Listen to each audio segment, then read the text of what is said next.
जो भी student gate 2026 के लिए प्लान कर रहे हैं या 25 भी देना चाहते हैं तो शॉर्ट टर्म के लिए बेटा आपको कोर्स लेना है।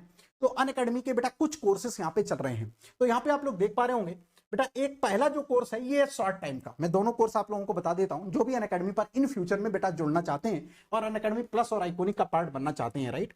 तो यहाँ पे मैं बता देता हूं कि बेटा एक आप लोगों का शॉर्ट कोर्स है जिसकी लास्ट डेट है 19 अक्टूबर 5999 का। तो बेटा ये शॉर्ट कोर्स है जिसमें आपको ठीक है गेट सब्सक्रिप्शन प्लस 1 मंथ का आपको बेटा एक्सटेंशन भी मिल रहा है, यानी कि ये आपको 3 महीने का सब्सक्रिप्शन के साथ साथ प्लस 1 मंथ का बेटा आपको एक्स्ट्रा आपको एडिशनली एक्सटेंशन यहाँ पे मिल जाएगा। आपकी बेटा लास्ट डेट है 19 अक्टूबर। ये कोर्स को लेने के लिए बेटा रेफरल कोड यूज कर लेंगे MR100, यहीं से आपको डिस्काउंट मिल जाएगा। नाउ इसके बाद जिन बच्चों का प्लान है बड़ा, यानी कि 2026 का बेटा प्लान है स्पेशली, तो उनके लिए यहां से 15 मंथ्स बचे हुए हैं। तो 15 मंथ्स का यहाँ पे बेटा ऑफर आप लोगों के पास अवेलेबल है, यानी कि 12 मंथ्स प्लस 3। तो 12 मंथ की जो बेटा फीस है वो है 14,999। यहाँ पे आपको 3 महीने का एक्सटेंशन भी मिल रहा है, तो 14,999 में आप लोगों को बेटा कंप्लीट 15 मंथ्स का यहाँ पे पैकेज मिल रहा है।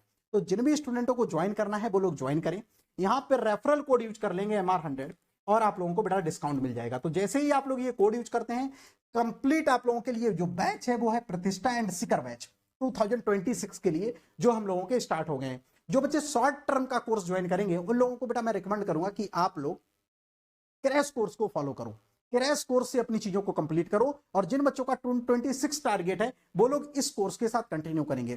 टेलीग्राम ग्रुप का लिंक यहाँ पे मैंने पिन करवा दिया है, आप डिस्क्रिप्शन में जाके चेक कर लेना, टेलीग्राम ग्रुप ज्वाइन कर लेना। कौन सा बेटा कोर्स आपको लेना है, कौन सा क्या चीजें करनी है, मैं आप लोगों को गाइड करूंगा, हर एक चीज आपको बताऊंगा, देन आप लोग आगे मूव कर सकते हैं, राइट। नाउ इसके बाद आप प्लस और आइकॉनिक बेटा यहाँ पे 2 फीचर्स हैं, आप किसी को भी ज्वाइन कर सकते हैं, प्लस या आइकॉनिक में से किसी भी एक को बेटा आप लोग चूज कर सकते हैं, राइट। इसके बाद एक चीज मैं लास्ट में आप लोगों को बता जाऊंगा कि जब भी स्टूडेंट बेटा प्लस और आइकॉनिक पर आते हैं, राइट, तो एक डिस्काउंट कोड की नीड पड़ती है, एक डिस्काउंट रेफरल कोड की नीड पड़ती है। तो आप ट्राई करेंगे कि आपके पास कोई डिस्काउंट कोड आता है तो उसको स्किप करके बेटा आप ये कोड लगाएंगे, ठीक है, दिस द माई कोड।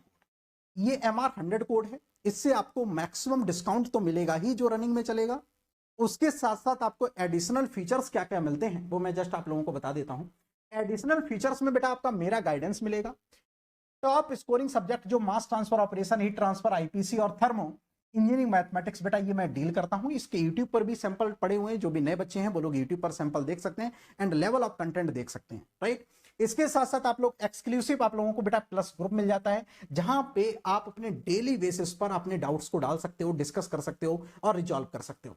इसके साथ साथ यहाँ पे आपको assignment, DPP, relevant study material मेरे साइड से मिल जाता है, वो मैं आप लोगों को बेटा प्रोवाइड करता हूं। जैसे ही आप लोग ये कोड यूज करते हो सारी चीजें आपके लिए एक्टिव हो जाती है। यहाँ पे doubt clearing session and mentorship by me आप लोगों को बेटा प्रोवाइड होती है। Opportunities after the GATE exam, ठीक है, MTech करने जा रहे हैं, PSUs में जा रहे हैं, ठीक है, कैसे क्या चीजें करेंगे वो सारी फीचर्स आप लोगों के लिए एक्टिव हो जाते हैं। तो जब भी प्लस और आइकॉनिक बेटा ज्वाइन करेंगे तो केयर करेंगे, कोड यूज कर लेंगे MR100, this is the my code. इस रेफरल कोड के साथ आप लोग कंटिन्यू करेंगे और अपनी जर्नी हमारे गाइडेंस में स्टार्ट करेंगे, हमारे साथ स्टार्ट करेंगे, मिलके पढ़ाई करेंगे, मिलके धमाल मचाएंगे, मिलके मेहनत करेंगे और डेफिनेटली गेट में अच्छा स्कोर आएगा। तो IOCL, RCFL जहां पे भी बेटा आप कदम रखोगे वहां पे चीजें आप लोग लेकर आओगे। जैसा यस देखो AIR 8 है, अब जहां पे भी ये स्टूडेंट छू दे रहा है वही चीज सोना बन जा रही है। उसी तरीके से आप लोगों को बेटा जब रैंक अच्छी होती है ना हाथ में, तो किसी चीज का डर नहीं होता है, किसी चीज का भय नहीं होता है, किसी चीज का डाउट नहीं होता है। सिर्फ और सिर्फ एक चीज ये होती है कि प्लान एक बार एग्जीक्यूट हो जाए, फाइनल सिलेक्शन तो होना ही है, राइट। तो बेस्ट यही है कि रैंक जितनी अच्छी होगी आप लोगों का बेटा सिलेक्शन होने की प्रोबेबिलिटी उतनी ही ज्यादा रहती है। तो मेहनत करेंगे गेट की रैंक लेकर आने पर। उसके बाद का जो प्रोसेस होगा इंटरव्यू का वो calculation of the height of the packed bed, calculation of the height of the packed bed. तो सारे लोग हेडिंग डालेंगे calculation of the height of the packed bed. Height हम लोग कैसे कैलकुलेट करेंगे पैक्ड बेड की, इसकी कैलकुलेशन के बारे में बात करेंगे, ठीक है। HTU NTU कॉन्सेप्ट, ठीक है, आपने पढ़ा होगा HTU NTU कॉन्सेप्ट, इसको आज हम लोग कंप्लीट रिवाइज करेंगे। आज आपका एब्जॉर्प्शन मैं कंप्लीट कर दूंगा, ठीक है।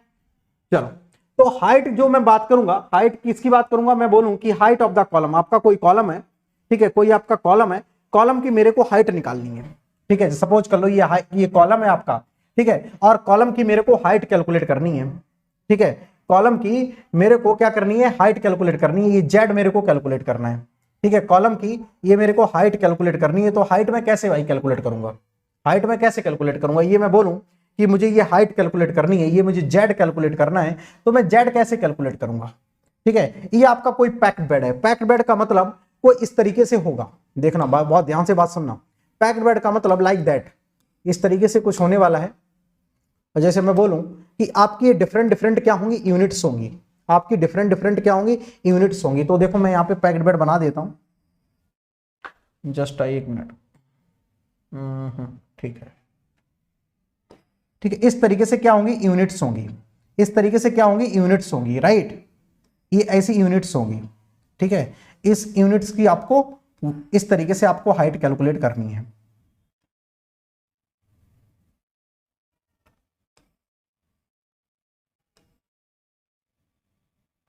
ठीक है, इक्वल साइज की होंगी, इक्वल साइज की यूनिट्स होंगी सारी। ठीक है, ओके, अब इसकी आपको हाइट कैलकुलेट करनी है। तो इसकी हम हाइट कैलकुलेट करेंगे, मैं बोलूंगा कि इसकी ये क्या है, ये है HTUOG, इसको मैं बोलूंगा HTU, इसको मैं बोलूंगा HTU, और जितनी यूनिट है उनको बोलूंगा मैं NTU, उनको बोलूंगा NTU, कितनी नंबर ऑफ यूनिट है। तो मैं हाइट का कॉन्सेप्ट कैसे लिखूंगा, सारे लोग जरा बताओ, हाइट का मैं कॉन्सेप्ट कैसे लिखूंगा। मैं बोलूं कि मुझे इसकी हाइट कैलकुलेट करनी है, तो सारे लोग जरा सोच के बताओ मैं हाइट कैसे लिखने वाला हूं। हाइट में कैसे लिखूंगा, Z इक्वल टू मैं कैसे लिखूंगा, HTU, HTU। ठीक है, हाइट कितनी है एक यूनिट की, और कितनी नंबर ऑफ यूनिट्स हैं, कितनी नंबर ऑफ यूनिट्स हैं, कितनी नंबर ऑफ यूनिट्स हैं, number of units, number of units, NTU। तो इस तरीके से मैं क्या कर लूंगा, हाइट को कैलकुलेट कर लूंगा, इस तरीके से मैं क्या कर लूंगा, हाइट को कैलकुलेट कर लूंगा। ठीक है, तो इस तरीके से हम लोग हाइट कैलकुलेट यहां पे करने वाले हैं। ओके, सारे लोगों को बात समझ में आ गई कि हाइट कैसे भैया कैलकुलेट करेंगे। हाइट कुछ इस अंदाज में हम लोग यहां पे कैलकुलेट कर रहे होंगे। HTUOG NTUOG को ऐड नहीं करेंगे, ऐड नहीं करेंगे, मल्टीप्लाई करेंगे। देखो मैं आपको देखो दिखा देता हूं मैथमेटिक्स। जैसे सपोज कर लो इसकी हाइट कितनी है 2 मीटर, इसकी हाइट कितनी है 2 मीटर, इसकी हाइट कितनी है 2 मीटर, इसकी हाइट कितनी है 2 मीटर, और इसकी हाइट कितनी है 2 मीटर। तो HTU कितना हो गया आपका, Z इक्वल टू मैं बात करूंगा, HTU कितना हो गया 2, height of the transfer unit, और नंबर ऑफ ट्रांसफर यूनिट कितनी लिखी है 1 2 3 4 5, नंबर ऑफ ट्रांसफर यूनिट कितनी है 5। तो हाइट कितनी आ गई 10 मीटर, 10 मीटर हाइट आ गई। ठीक है, और आप ऐसे भी कैलकुलेट कर सकते हो 2 meter 2 meter 2 meter 2 meter 2 meter, तो 2 2 2 2 2 10 मीटर। तो क्या होगा अपना मल्टीप्लाई होगा, इसमें क्या होगा मल्टीप्लाई होगा। ये मैंने आपको एक सिग्निफिकेंस यहां पे दिखा दिया है किस तरीके से आपका HTU और NTU का मल्टीप्लीकेशन होता है। ठीक है, तो NTU क्या है, नंबर ऑफ ट्रांसफर यूनिट, कितनी आपने पैक्ड बेड में कितनी यूनिट्स लगाई हुई हैं। ठीक है, इन यूनिट्स के अंदर मटेरियल होगा। ठीक है, उस मटेरियल की हेल्प से हम लोग क्या करवा रहे होंगे, एब्जॉर्प्शन करवा रहे होंगे। ठीक है, इसमें हम लोग क्या कर देते हैं, डंप कर देते हैं मटेरियल को डिफरेंट डिफरेंट यूनिट्स में। ओके, अभी ये प्लेट कॉलम नहीं है, ये क्या है पैक्ड बेड, ये बेड है। ठीक है, डिफरेंट डिफरेंट यूनिट से मैंने एक बेड तैयार कर दिया है। अब इस बेड में जो मटेरियल होगा, ठीक है, पैकिंग मटेरियल, उसकी हेल्प से हम लोग क्या करेंगे, एब्जॉर्प्शन करेंगे। अब वो पैकिंग मटेरियल बहुत इंपॉर्टेंट होता है। पैकिंग मटेरियल आपको प्रोवाइड करता है इंटरफेसियल एरिया। ठीक है, कितना एरिया अवेलेबल है फॉर एब्जॉर्प्शन के लिए। तो पैकिंग मटेरियल के ऊपर चीजें चेंज हो जाती हैं कि आपका कितना हाइट लगेगा, वो डिपेंड करेगा आपका पैकिंग मटेरियल। अच्छा पैकिंग मटेरियल है जिसका इंटरफेसियल बहुत अच्छा है, एरिया बहुत अच्छा है, तो आपकी हाइट कम लगेगी। इनकेस पैकिंग मटेरियल उतना अच्छा नहीं है और आपको सेम सेपरेशन करवाना है, तो आपको हाइट बढ़ानी पड़ेगी। ओके, HTU सेम होगा पूरे कॉलम में। यस, यहां पे जो हम मान के चल रहे हैं पूरे कॉलम में HTU सेम होगा। जो आप लोग जितनी भी स्टडी कर रहे हो उसमें मान के चल रहे हैं सेम होगा, लेकिन समटाइम जब ऑपरेशन होता है वहां पे अलग अलग हो जाता है। लेकिन हम जो स्टडी कर रहे हैं वो आइडियल मान के चल रहे हैं कि हर जगह HTU height of transfer unit क्या होगी, सेम होगी। Okay, it may be very. चलो, तो ये चीज है। तो हमको क्या कैलकुलेट करना है, हाइट कैलकुलेट करनी है। तो हाइट कैसे कैलकुलेट करेंगे, HTU इंटू NTU। सर ये तो हमको समझ में आ गया कि height of the transfer unit मिल जाए और नंबर ऑफ ट्रांसफर यूनिट मिल जाएंगे तो हम हाइट आराम से कैलकुलेट कर लेंगे। अब समस्या इस बात की है कि हाइट ऑफ ट्रांसफर यूनिट कैसे कैलकुलेट करेंगे, नंबर ऑफ ट्रांसफर यूनिट कैसे कैलकुलेट करेंगे, इसके पीछे है डेरिवेशन। किसी में एक कॉलम को मान लूंगा, ठीक है, और उसमें मैं हाइट कैलकुलेट करूंगा, डेरिवेशन पूरा एकदम से जेड का मैं लेकर जाऊंगा। ठीक है, डेरिवेशन करने के बाद एक आपके पास रिजल्ट आ जाएगा, उसको मैं डेरिवेशन नहीं करवाता हूं, मैं डायरेक्ट रिजल्ट लिख रहा हूं, अदरवाइज डेरिवेशन करवाएंगे तो फिर पूरा बहुत बड़ा डेरिवेशन है, काफी टाइम लग जाएगा, तो मैं डायरेक्ट उस रिजल्ट को लिख देता हूं। ठीक है, तो z इक्वल टू जो आप z equal to after the derivation जो रिजल्ट आपका निकल के आता है हाइट का, z इक्वल टू आपका निकल के आता है एब्जॉर्प्शन के लिए GC अपॉन GS, जी सॉलिड फ्री बेसिस पर है, GS upon ACS cross sectional area, और इधर क्या आ जाएगा KY इंटू ए, KY इंटू ए इंटू एब्जॉर्प्शन का मतलब मैं कहां से, अपना बॉटम में सबसे ज्यादा होगा Y1 और यहां पे क्या होगा कम होगा Y2, तो मैं क्या लिखूंगा, मैं यहां पे लोअर लिमिट लिखूंगा और ऊपर अपर लिमिट लिखूंगा, तो Y2 से मैं Y1 करूंगा, ध्यान रखिएगा। ये मैं क्यों कर रहा हूं, क्योंकि अपना जो लिमिट है वो पॉजिटिव वैल्यू है, अदरवाइज नेगेटिव आ जाएगा। ठीक है, यहां पे आ जाएगा dy upon y equilibrium y या यहां पे कितना आ जाएगा y इक्विलिब्रियम माइनस का y ये आ जाएगा y इक्विलिब्रियम माइनस का y y इक्विलिब्रियम माइनस का y, height of the transfer unit.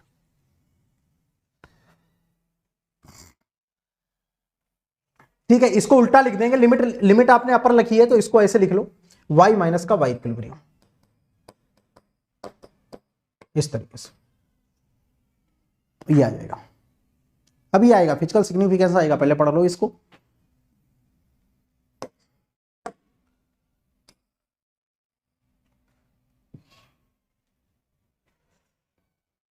अभी आएगा, थोड़ा बहुत पहले हम लोग पढ़ लेंगे, तब इसको मैं बाद में डिफाइन करूंगा इसका फिजिकल सिग्निफिकेंस। ठीक है, अभी फिजिकल सिग्निफिकेंस तुम ये समझो सिर्फ height of the transfer unit और नंबर ऑफ ट्रांसफर यूनिट, इससे तुम मतलब समझो किस तरीके से रोल प्ले करेंगे वो भी मैं बताऊंगा। तो ये है आपका y माइनस का y इक्विलिब्रियम, वेरी नाइस। ये आप पहले इतना लिख लो। GC क्या है, it is the gas flow rate, AC क्या है, it is the cross sectional area, KY क्या है, मास ट्रांसफर कोएफिशिएंट, ये है इंडिविजुअल मास ट्रांसफर कोएफिशिएंट, ये क्या है इंडिविजुअल मास ट्रांसफर कोएफिशिएंट। ठीक है, मैं यहां पे देखो दो चीजें हैं, इक्विलिब्रियम दो तरीके से आएगा। इनकेस मैं यहां पे स्टार बना देता हूं, क्या बना देता हूं, स्टार, हाइपोथेटिकल कंपोजिशन ले लूंगा तो यहां पे ओवरऑल आ जाएगा। इनकेस मैं यहां पे YI लिखता हूं, सपोज कर लो ये मैं हाइपोथेटिकल कंसंट्रेशन को हटा दूं, हाइपोथेटिकल कंसंट्रेशन को मैं हटा दूं, ठीक है, और मैं यहां पे सिर्फ क्या लिख दूं, YI लिख दूं। क्या लिख दूं मैं यहां पे, सिंपल YI लिख दूं। तो YI लिखूंगा तो इसका मतलब क्या हुआ, इंटरफेस, इंटरफेस के लिए जो आपका मास ट्रांसफर कोएफिशिएंट आएगा वो इंडिविजुअल मास ट्रांसफर कोएफिशिएंट आएगा। ठीक है, इसको मैं एक तरीके से और लिख सकता हूं, इसको मैं एक तरीके से और लिख सकता हूं, तो यहां से जो अपना हाइट निकल के आएगा z इक्वल टू ये इसको बोलते हैं, बहुत ध्यान से देखिएगा, बहुत ध्यान से। ठीक है, इस वाले जो पार्ट को हम लोग बोलेंगे, ये जो अपना होगा, इस सर्किल में बना देता हूं। ठीक है, ये वाला जो पार्ट होगा इसको हम लोग बोलेंगे क्या, HTU। जो ये वाला सर्किल है इसको हम लोग बोलेंगे क्या, HTU। ठीक है, तो this is the your HTU, इसको बोलेंगे HTU। अब यहां पे क्या है, स्मॉल ky है, तो HTU में सिर्फ G लिखूंगा, सिर्फ मैं क्या लिखूंगा, G लिखूंगा। ये क्या है अपना पार्ट, बहुत ध्यान से बात सुनना, ये वाला जो पार्ट है, जो ये वाला पार्ट है, ओके, जो ये वाला पार्ट है वो क्या है, इसको बोलते हैं NTU। सारे लोगों को पता होगा इसको क्या बोलते हैं, NTU, इसको क्या बोलेंगे, NTU। ये वाला जो पार्ट है इसको बोलेंगे, ब्लू वाला जो सर्किल है इसको बोलेंगे NTU। ठीक है, तो इसको हम लोग क्या बोलने वाले हैं यहां पे, NTU। तो जो ये वाला पार्ट होगा इसको बोलेंगे NTU, G लिखूंगे। क्यों, क्योंकि यहां पे मैंने YI लिखा हुआ है, यहां पे मैंने क्या लिखा हुआ है, YI लिखा है, तो यहां पे NTU G आएगा। ये क्या है, height of the transfer unit based on gas side, number of transfer unit based on gas side. ठीक है, मैं एब्जॉर्प्शन के बेसिस पर मैं क्या निकाल रहा हूं, हाइट ऑफ कॉलम निकाल रहा हूं। ठीक है, ये आपका स्ट्रिपिंग के लिए भी लिखा जा सकता है, स्ट्रिपिंग की जब कैलकुलेशन करेंगे वहां से भी आप हाइट कैलकुलेट कर लेंगे। What my point. ठीक है, अब देखो बहुत ध्यान से बात, इसी इक्वेशन को तुमने समझ लिया तो तुम्हारा काम आ जाएगा, पूरा एकदम से काम हो जाएगा। अब सुनना, जो YI लिखा है आप लोग वहां पे, आपने जब मैंने अभी मास ट्रांसफर कोएफिशिएंट पढ़ा रहा था तो आपने ध्यान दिया होगा, जो इंडिविजुअल ड्राइविंग फोर्स होता था वो क्या होता था, y माइनस का YI। तो इसके साथ जो मास ट्रांसफर कोएफिशिएंट आता था वो कितना आता था, individual mass transfer coefficient KY आता था। अब मैं लिखूंगा y माइनस का y हाइपोथेटिकल जब कंसंट्रेशन लिखूंगा तो वहां पे मास ट्रांसफर कोएफिशिएंट क्या आता था, KOY आता था, ओवरऑल मास ट्रांसफर कोएफिशिएंट आता था। ओके, तो मैं यहां पे YI स्टार लिखूंगा तो यहाँ पे कितना आ जाएगा, ओवरऑल मास ट्रांसफर कोफिशिएंट आएगा। Got my point? यहाँ पे क्या आएगा, ओवरऑल मास ट्रांसफर कोफिशिएंट, और यहाँ पे हाइपोथेटिकल कंसंट्रेशन, ये दोनों में डिफरेंस है। तो यहां से मैं इसको एक तरीके से ऐसे भी लिख सकता हूं, ऐसे भी लिख सकता हूं, बहुत ध्यान से बात सुनना, ये हो गया। अब इसको मैं कैसे लिख सकता हूं, इसको मैं थोड़ा सा साइड से कर दूं, इसको मैं साइड से कर दूं, और इसको मैं यहां पे लेकर आऊं कि 1 मिनट, तेजी से भाग रहा है भाई, 1 मिनट, अरे ठीक है जी, ओके फाइन,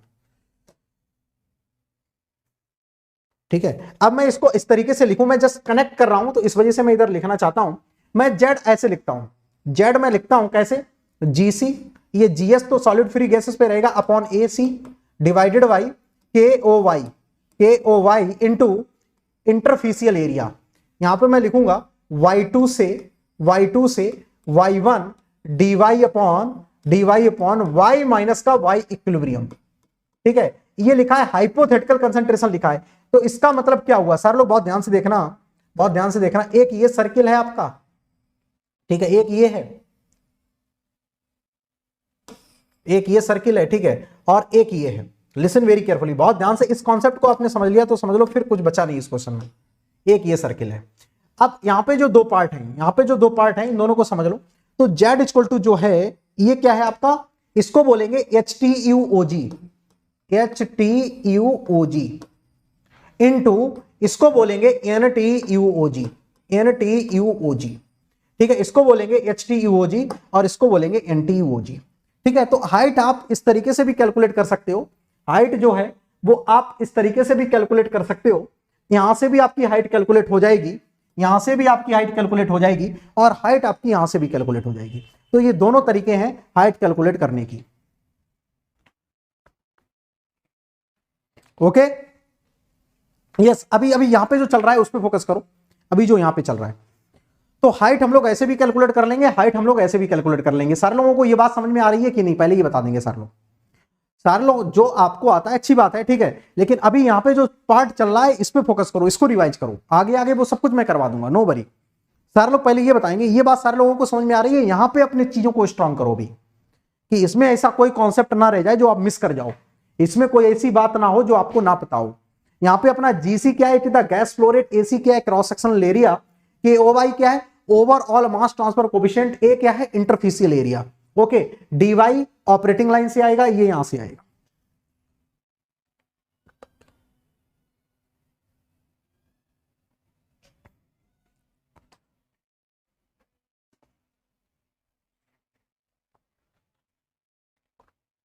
या सेम ऐसे आप लिक्विड बेसिस पर भी लिख सकते हो। लिक्विड बेसिस पर क्या आ जाएगा, सुनना मेरी बात, लिक्विड बेसिस पर कितना आ जाएगा, तो लिक्विड बेसिस पर यहां पे LS आ जाएगा, यहां पे KOX आ जाएगा, यहां पे क्या आ जाएगा, X माइनस का XI आ जाएगा, ठीक है, और यहां पे DX आ जाएगा। यहां से आपके जो कंपोजिशन हैं वो X के आ जाएंगे। तो स्ट्रिपिंग के बेसिस पर भी आप लोग लिख सकते हो,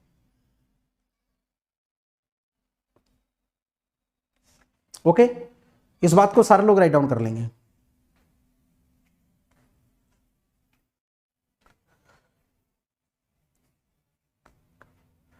जो पैकिंग फैक्टर नहीं बोलेंगे उसको, ठीक है, पैकिंग फैक्टर मैंने कहीं पे भी नहीं पढ़ा है, और आपका एब्जॉर्प्शन फैक्टर पढ़ाया है। एब्जॉर्प्शन फैक्टर अलग चीज है, पैकिंग फैक्टर नहीं कहीं पे भी आपने पढ़ा है, ठीक है। यहाँ पे जो इंटरफेसियल एरिया है वो है स्मॉल ए, ठीक है। पैकिंग फैक्टर नहीं कहीं पे मैंने टर्म यूज किया है, मैंने एब्जॉर्प्शन फैक्टर टर्म यूज किया है, KX individual, KOX overall, yes. इतना सारे लोगों को क्लियर है, यस और नो, सारे लोग ये बता देंगे, बस गेम यहीं पे सेट है, पूरा पूरा NTUOG HTUOG पूरा गेम यहीं पे सेट है। अब यहां से पूरा मैं कंक्लूड करके दो बातें मैं लिखना चाह रहा हूं, मैं यहां से कंक्लूड करने के बाद कुछ मैं चीजें आप लोगों को यहां पे देना चाह रहा हूं। तो हाइट आप कैसे निकाल सकते हैं, HTUOG NTUOG आप ऐसे भी हाइट निकाल सकते हैं, और हाइट आप ऐसे भी निकाल सकते हैं। जो आपको अपने माइंड में बातें याद रखनी है, जो इंपॉर्टेंट की पॉइंट यहां से आपको याद रखने हैं,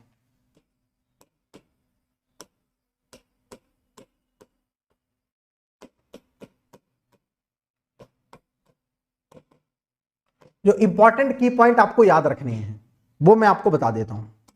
जो इंपॉर्टेंट जो की पॉइंट आपको याद रखने हैं वो याद रखना है, एक तो आपको पता होना चाहिए कि जेड, पहला जेड इक्वल टू जो होता है HTU, ठीक है, इंटू NTU होता है, ठीक है, यहाँ पे OG भी हो सकता है, OG भी हो सकता है, एक तो ये बात आपको याद रखनी, या G भी हो सकता है, G भी हो सकता है।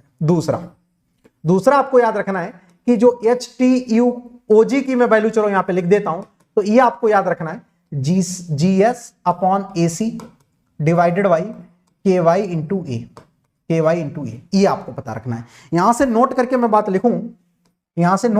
लिखूं, जो HTU proportional to GS upon KY, ये बात आपको इंपॉर्टेंट है जो याद रखनी है, ये इंपॉर्टेंट पॉइंट है जो कि आपको याद रखना है फॉर लॉन्ग टाइम। जितने मैं पॉइंट यहां पे लिखाता चला जा रहा हूं, इनके बारे में आप लोगों को 100% पता होना ही चाहिए।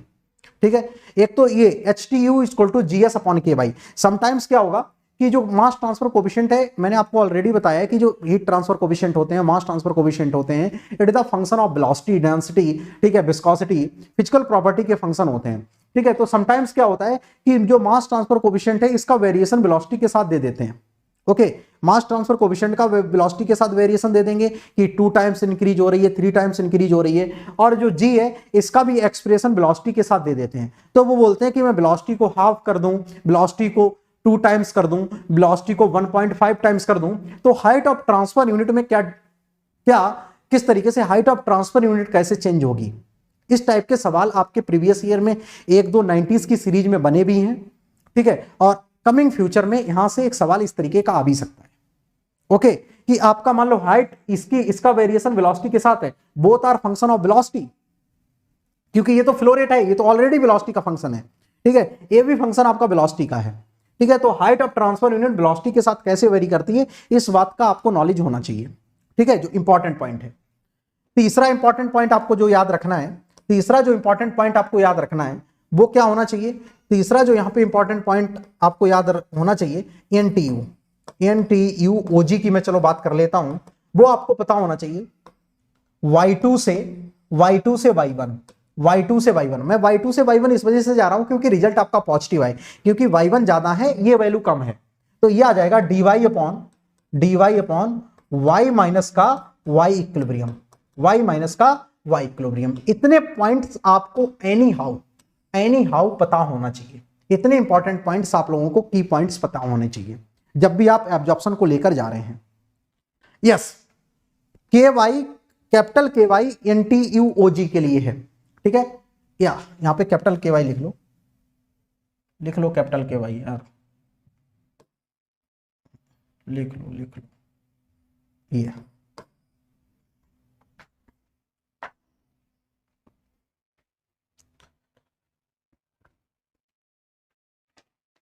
यस रुद्र, पैकिंग मटेरियल आपका अच्छा नहीं होगा तो ऑब्वियसली है कि आपको हाइट बढ़ानी पड़ेगी। अब एक बात ये भी है कि हाइट तो भैया कॉलम एक बार आपने बना लिया तो कॉलम को बार बार तो चेंज करोगे नहीं, तो पैकिंग मटेरियल मार्केट में अवेलेबल है, उसी को रिप्लेस करते हो। हाइट कॉलम की बार बार चेंज नहीं होती, हाइट फिक्स रहती है। ठीक है, हम सिर्फ पैकिंग मटेरियल को रिप्लेस करते हैं। ठीक है, हम उसी में ऑपरेशनल जो चीजें होती हैं उन्हीं को एडजस्ट करते हैं। कॉलम भैया दोबारा नहीं निर्माण किया जा सकता, कॉलम एक बार बन गया। अब ये तो है नहीं कि भैया नहीं, ठीक है पैकिंग मटेरियल अब हमने सस्ता सा खरीद के लेकर आए हैं, अब हम पैकिंग मटेरियल को रिप्लेस नहीं करेंगे, कॉलम की हाइट बढ़ाएंगे। ठीक है, तुम्हारा भाई कॉलम बनाएगा, ऐसा तो नहीं होगा ना। ठीक है, तो भैया पैकिंग मटेरियल को आप रिप्लेस कर सकते हो मार्केट में, लेकिन आप ठीक है कॉलम को डिस्टर्ब नहीं कर सकते।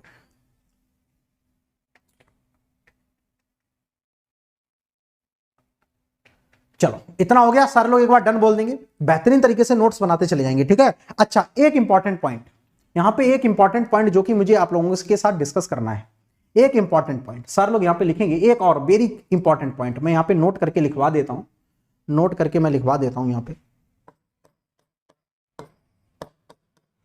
जरा ये बताओ, यहां से जो ये y है ये कहां से आएगा, ये y कहां से आएगा? This y from operating line,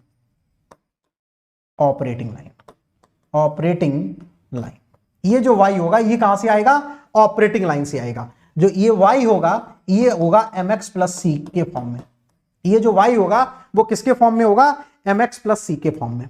sir जो ये है y इक्विलिब्रियम, ये कहां से आएगा? ये जो y इक्विलिब्रियम है ये कहां से आएगा? ये जो y इक्विलिब्रियम है ये आपका इक्विलिब्रियम रिलेशन से आएगा, इक्विलिब्रियम रिलेशन, ये यहां से आएगा, इक्विलिब्रियम रिलेशन से आएगा। जो भी आपका इक्विलिब्रियम रिलेशन भी स्ट्रेट लाइन गिवन होगा y equal to mx form में, ठीक है, ये यहां से रखोगे। ये वेरी वेरी इंपॉर्टेंट पॉइंट है कि जो आपका y है वो कहां से उठा के लेकर आओगे, ये ऑपरेटिंग लाइन से आएगा, ठीक है, आपके पास ऑपरेटिंग लाइन है, कल हमने बताई थी आपको। y इक्विलिब्रियम रिलेशन गिवन होगा, उसको यहां पे पुट कर देंगे और इस तरीके से इसको हम कैलकुलेट कर लेंगे, इस तरीके से हम इसको कैलकुलेट कर लेंगे, ठीक है। तो इतनी बातें आपको एनी हाउ पता होना चाहिए, ठीक है जी, क्लियर है मामला सारा कुछ। इतना पार्ट, ये वाली slide is very very important. मैंने बोला इंपॉर्टेंट की पॉइंट, यहां से आप सवाल निकाल दोगे, यहां से आप सवाल निकाल दोगे। 90% जो एब्जॉर्प्शन का सवाल आएगा वो इसी स्लाइड से आपका सवाल बन जाएगा। और आपको दुनिया भर का कुछ पता है, नहीं भी पता है तब भी आपका चलेगा, लेकिन इतना आपको एनी हाउ पता होना ही चाहिए, ठीक है जी। चलो ओके, ठीक है, अब आ जाओ आगे। Calculation of the height. Now heading डालेंगे सारे लोग, absorption factor and stripping factor. What is the absorption factor, what is the stripping factor? सारे लोग जरा मेरे को बताओ, what is the absorption factor, what is the stripping factor? Please tell me, absorption factor क्या होता है, स्ट्रिपिंग फैक्टर क्या होता है? What is the absorption factor, what is the stripping factor? Please tell me, absorption factor क्या होता है, stripping factor क्या होता है?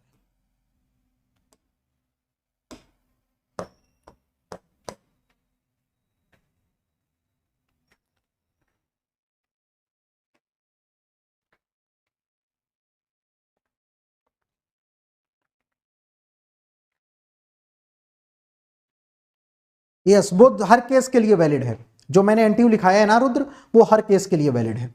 तो यहां पे लिखेंगे एब्जॉर्प्शन फैक्टर। एब्जॉर्प्शन फैक्टर को हम लोग कैसे रिप्रेजेंट करेंगे, ए से, ठीक है। तो जो ए होता है वो होता है L operating line, yes, LYG LS upon GS upon M, ठीक है। Operating line slope, slope of operating line,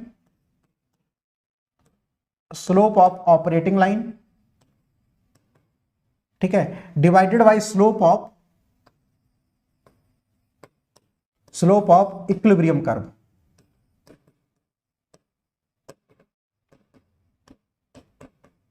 equilibrium line लिखो क्योंकि ये लाइन होगी, कर्व का तो निकाल ही नहीं पाओगे, ठीक है। LS upon GS divided by M। ध्यान रखिएगा, इनके सिस्टम आपका डाइल्यूट है, इफ डाइल्यूट सिस्टम है, सिस्टम कैसा है, डाइल्यूट सिस्टम है, तो समटाइम्स आप A इक्वल टू ऐसे भी लिखे देखे होंगे, L अपॉन mg, ठीक है। ये ऑलमोस्ट इक्वल किसके हो जाएगा, LS upon GS, LS upon M into GS, इसी के इक्वल हो जाएगा। तो उस केस में आपको सॉलिड फ्री बेसिस पर लेने की नीड नहीं है, ठीक है। इनके सिस्टम में बोल दे कि सिस्टम आपका कैसा है, डाइल्यूट है, कैसा है सिस्टम, कैसा बोल दे कि डाइल्यूट सिस्टम है, तो उस केस में तुम L अपॉन mg की वैल्यू, आपको कोई भी सॉलिड फ्री बेसिस पर काम करने की नीड नहीं है, ठीक है। आपका LS अपॉन mgs हो जाएगा, no need to work on solid free basis, okay. आप सॉलिड फ्री बेसिस पर बिल्कुल काम नहीं करेंगे, आप डायरेक्ट यहां से हिट कर सकते हैं, ठीक है जी। चलो, तो this the absorption factor, this the all about the absorption factor, ठीक है। ये सारे किसके बारे में मैंने बात करी है, absorption factor, this the absorption factor, this the your absorption factor, ठीक है जी, इसमें कोई समस्या नहीं। अब आगे बढ़ जाते हैं, स्ट्रिपिंग फैक्टर। स्ट्रिपिंग फैक्टर क्या होता है, इसका जस्ट इनवर्स है, इसका जस्ट क्या है, इनवर्स है। तो मैं बात करूंगा स्ट्रिपिंग फैक्टर की, ठीक है, यहां पे मैं बात करूं स्ट्रिपिंग फैक्टर,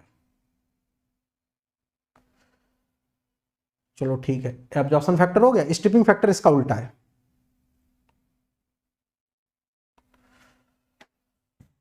ठीक है। स्ट्रिपिंग फैक्टर को हम लोग S से रिप्रेजेंट करेंगे। S क्या होता है, mg upon L, mgs upon LS, ठीक है। ये होता है 1 अपॉन A के बराबर। Slope of the equilibrium curve to the slope of the operating line, slope of the equilibrium curve to the slope of the operating line, slope of the equilibrium curve to the slope of the operating line, ये उल्टा हो जाएगा 1/a के बराबर। ठीक है, absorption factor हम लोग एब्जॉर्प्शन के लिए यूज करते हैं, स्टिपिंग फैक्टर स्टिपिंग के लिए यूज करते हैं। दोनों को एक्चुअली एक दूसरे से कोरिलेट नहीं किया जा सकता है, दोनों अलग अलग क्वांटिटी हैं। वो स्टिपिंग फैक्टर आपका एब्जॉर्प्शन में डिफाइन ही नहीं है। ओके, वो स्ट्रिपिंग को बताता है, एब्जॉर्प्शन फैक्टर एब्जॉर्प्शन को बताता है। ओके, चलो ये बात हो गई। नाउ एक मैं छोटी सी क्विज लूं, सारे लोग रेडी हैं? एक मैं क्विज लूं आप लोगों उसके साथ, मैं एक क्विज लूं, सारे लोग रेडी हैं? एक छोटी सी क्विज लें, क्या आप लोग बता पाएंगे क्विज? मेरे पास क्विज ये है, मेरे पास एक क्विज है, मैं बोलूं कि मेरे पास ये ऑपरेटिंग लाइन है और ये इक्विलिब्रियम कर्व है। मेरे पास एक ऑपरेटिंग लाइन है और एक इक्विलिब्रियम कर्व है। एक मेरे पास क्या है, ऑपरेटिंग लाइन है, ठीक है जी। मेरे पास चलो ये इक्विलिब्रियम कर्व है और मेरे पास ये ऑपरेटिंग लाइन है, मेरे पास ये ऑपरेटिंग लाइन है। This is our operating line. सारे लोग जरा बता दो मेरे को वैल्यू ऑफ ए। नाउ मेरा पॉइंट ये है, मेरा पॉइंट है इस ग्राफ को आप देख के, ये है y और ये है आपका x। इस ग्राफ को आप देख के जरा मेरे को एक चीज बताओ, इसमें a ग्रेटर देन 1 होगा, a लेस देन 1 होगा, a इक्वल टू 1 होगा, ठीक है, और a इक्वल टू 0 होगा। 4 ऑप्शन है आपके पास, 4 ऑप्शन। इसको जरा देख के बताओ, ये वैल्यू एक यहां से मैं a कैलकुलेट करूं तो a की वैल्यू 1 से ज्यादा होने की कम होगी, 1 के बराबर होगी। ग्रेटर देन, कैसे ग्रेटर देन? क्योंकि जो slope of the operating line ये इक्विलिब्रियम, अब इसमें तो तुमको बिल्कुल कोई संदेह होना ही नहीं चाहिए कि ऑपरेटिंग लाइन कौन सी है, equilibrium line. Equilibrium curve always आपका कहां से स्टार्ट होता है, 0 से स्टार्ट होता है, ठीक है। तो ये है equilibrium line, this the your equilibrium line, equilibrium line, ठीक है। दिस द ऑपरेटिंग लाइन, क्योंकि कुछ ना कुछ तो भैया आपका फीड और उसमें कंपोजिशन होगा, नहीं होगा तो भैया फीड में तो कुछ ना कुछ तो होगा, फीड में तो कुछ ना कुछ तो होगा। तो ऑपरेटिंग लाइन कभी ओरिजिन से स्टार्ट ही नहीं हो सकती है। ये इंटरव्यू का क्वेश्चन है, क्या ऑपरेटिंग लाइन यहां से स्टार्ट हो सकती है कि नहीं स्टार्ट हो सकती है? यहां से कभी स्टार्ट ही नहीं हो सकती, यहां से स्टार्ट हो गई तो इसका मतलब कुछ है ही नहीं। ओके, तो भैया मतलब 100% कन्वर्जन हो जाएगा, मतलब y2 की वैल्यू 0। ये क्या है एक्चुअली, ये आपका y2 है। y2 का मतलब जो टॉप से निकलने वाला है, अब टॉप से निकलने वाला 0 हो जाएगा, मतलब 100% एफिशिएंसी का कोई कॉलम आज तक बना ही नहीं है। ओके, तो ये 0 नहीं होगा। तो ऑपरेटिंग लाइन ऑलवेज आपकी, ठीक है, ऐसा पॉइंट होगा जो कि ओरिजिन पे नहीं होगा, वहां से स्टार्ट होगा। तो ये है operating line, this the operating line, operating line, तो दिस द ऑपरेटिंग लाइन, ठीक है। इसका स्लोप क्या होगा, LYG, इसका स्लोप क्या होगा, M। अब ये बताओ सारे लोग जरा सोच के, इसका स्लोप ज्यादा होगा या इसका स्लोप ज्यादा होगा? कैसे निकालेंगे? बॉल यहां पे रख लो, बॉल यहां पे रखेंगे तेजी से आएगी, यहां पे बॉल रखेंगे स्लो आएगी, यहां पे बॉल रखेंगे स्लो आएगी। तो जिसमें बॉल तेजी से आती है उसका स्लोप ज्यादा होता है, उसका स्लोप ज्यादा होता है। तो बॉल यहां पे रखो, इसमें तेजी से आएगी तो इसका स्लोप क्या होगा, ज्यादा होगा इसके कंपेयर में, ठीक है, इसके कंपेयर में। तो यहां पे बॉल रखोगे तो स्लो आएगी, तो यहां पे जब तेजी से आएगी इसका मतलब ये स्लोप ज्यादा है, LYG ज्यादा है, LYG ज्यादा है, इसका मतलब एब्जॉर्प्शन फैक्टर भैया ज्यादा है, इसका मतलब एब्जॉर्प्शन फैक्टर ज्यादा है। ओके, एब्जॉर्प्शन फैक्टर आपका ज्यादा है। सारे लोगों को बात समझ में आ गई? एक बार मस्त तरीके से यस बोल देंगे, फिर हम लोग आगे बढ़े, फिर हम लोग आगे बढ़े। तो ये था absorption factor and stripping factor. Clear जी? चल डन, बिल्कुल मतलब सेट होता चला जा रहा है। तो ये रिवीजन आप प्रॉपर तरीके से करते चले जाएंगे, एक बार चीजें रिकॉल होती चली जाएंगी। हेडिंग डालेंगे सारे लोग, special case for NTU calculation. GATE में जो सवाल होता है वो ज्यादातर आता है एनेटिव कैलकुलेशन का, इसका number of transfer unit calculation का ज्यादातर आपका सवाल पूछा जाता है गेट के एग्जाम में, ठीक है। नंबर ऑफ ट्रांसफर यूनिट का बहुत ज्यादा पूछा जाता है। तो this the very very important special case for NTU calculation. Heading डाल देंगे सारे लोग, special case of NTU calculation, special case of NTU calculation.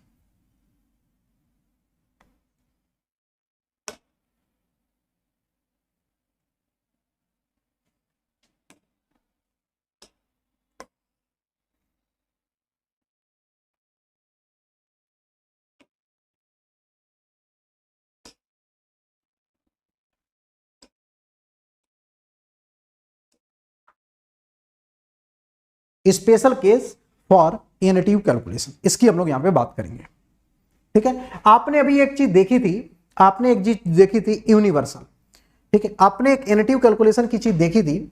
ठीक है, पहला जो मेथड देखा था, मेथड 1, ठीक है, आपने देखा था कि एनएटीयू आपने जो कैलकुलेट किया था वो आपने कैसे कैलकुलेट किया था, y2 से y1, y2 से y1 dy upon y minus का y इक्विलिब्रियम। सर एक तो हमारे पास एक ये रिजल्ट है, इस तरीके से हमने एनएटीयू कैलकुलेट कर लिया था, जो कि एवरी टाइम वैलिड है, जो कि एवरीवेयर वैलिड है, एवरी केसेस में वैलिड है। ठीक है, एवरी केसेस में वैलिड है। ठीक है, इसकी वैलिडिटी क्या है, सारे केसेस के लिए है। ठीक है, ये every time everywhere any cases के लिए वैलिड है। लेकिन इसी चीज को हम थोड़ा और सिंप्लीफाई कर सकते हैं, तो उसके लिए कुछ स्पेशल केस हैं। ओके, मैं बोलूं कि आपके पास जो स्पेशल केस है व्हेन, ठीक है, दूसरा लिखेंगे व्हेन, ये तो पहला मेथड हो गया। दूसरा व्हेन, ठीक है, मैं बोलूं एब्जॉर्प्शन फैक्टर की वैल्यू 1 हो जाए, एब्जॉर्प्शन फैक्टर की वैल्यू 1 हो गई, इट मींस आपका जो ऑपरेटिंग लाइन का जो स्लोप है और जो इक्विलिब्रियम लाइन का स्लोप है, दोनों के स्लोप कैसे हो गए। इनकेस मेरा एब्जॉर्प्शन फैक्टर 1 हो जाए तो ऑपरेटिंग लाइन का स्लोप और इक्विलिब्रियम लाइन का स्लोप, दोनों स्लोप कैसे हो जाएंगे, both slope will be same, yes और नो। एब्जॉर्प्शन फैक्टर 1 का मतलब, एब्जॉर्प्शन फैक्टर 1 का मतलब, एब्जॉर्प्शन फैक्टर होता क्या है, इक्वल टू 1, ये किसके बराबर हो जाएगा, इक्वल टू 1, ये हो किसके बराबर जाएगा, LYG अपॉन M।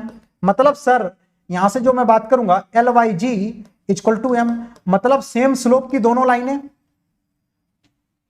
मींस दोनों लाइनें सेम स्लोप की। अब जब दो लाइन सेम स्लोप की होती है तो उनका नाम पैरेलल तो होता ही है, बोथ लाइन आर पैरेलल, ऐसे भी बोल सकते हो। ठीक है, या दो लाइन जब सेम स्लोप की होंगी तो ऑब्वियसली वो पैरेलल होंगी।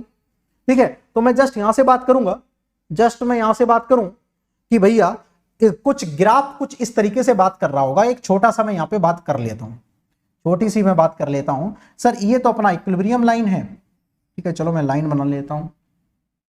ये तो अपनी इक्विलिब्रियम लाइन है और ये अपनी क्या है, ऑपरेटिंग लाइन। दोनों का स्लोप क्या हो गया, सेम हो गया।